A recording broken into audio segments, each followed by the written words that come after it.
বিগত সরকার এবং তার যিনি মুখ্যমন্ত্রী ছিলেন তিনি হোম এবং হিল অ্যাফেয়ার্স ডিপার্টমেন্টের বাজেটকে গিলোটিনে পাঠাতেন। কোনো বছর ডিসকাশন হয়নি, সুযোগ ছিল না মতামত দেওয়ার। এমনকি প্রশ্ন উত্তরেও উনি আসতেন না, এই বিভাগের প্রশ্ন উত্তরও বিধানসভায় হতো না। তাই আমাকে যখন পরিষদীয় মন্ত্রী জিজ্ঞেস করেন, আমি বলেছি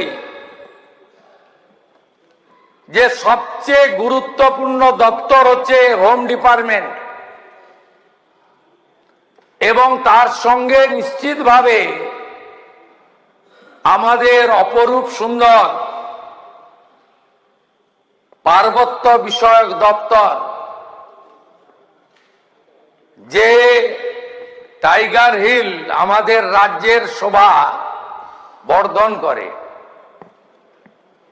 তাই আলোচনা হওয়া উচিত, সেই আলোচনা হয়েছে।